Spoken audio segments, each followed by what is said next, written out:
Hi guys, and welcome to part 4 of my Swiss N-gauge Konigsbrucke. Thanks again for tuning in. I haven't made a huge amount of progress over the last sort of week or so. However, I am building a couple of projects on the layout. The first one is the bridge at one of the ends of the layout, which will be the motorway, which will also be the scenic break to one end of the layout. I've also been working on and experimenting building some N-gauge turnouts from scratch, which I'll document in a future episode, but just checking out how that will work on the layout. It's basically to try and replace the Pico ones, which unfortunately the continental stock doesn't run particularly well through them, in my opinion. So I want to try and get some really nice smooth running through the turnout. So I'm experimenting building those at the moment, and we'll bring you an update on those in a future episode. One thing I'm really excited about at the moment is this little baby, is the Swiss SBB RABD 500 ICN unit, which I'm very excited about at the moment. It's got its coat of primer and also the first coat of white on there, and very excited about documenting this over the coming weeks and showing you how this will progress. So do stay tuned. In a couple of episodes time I will definitely run a feature on this unit and hopefully have it running on the layout. So today I've had some fun playing with trains, done a bit of filming whilst I was doing that, so I'm going to leave you with a bit of a running session, sort of train spotting at Konigsbrucke today. Hope you enjoy.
Right, so hope you enjoyed the running session, train spotting at Konigsbrucke today. It was great fun, just sort of playing trains really. Got the kids involved, and yeah, did a bit of filming at the same time.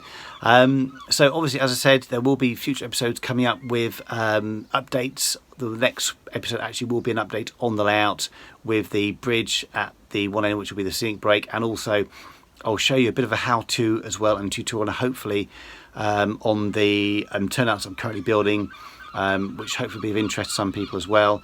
In the meantime, stay at home, stay safe, happy modelling, and cheers for now, and see you in the next one. Cheers, guys.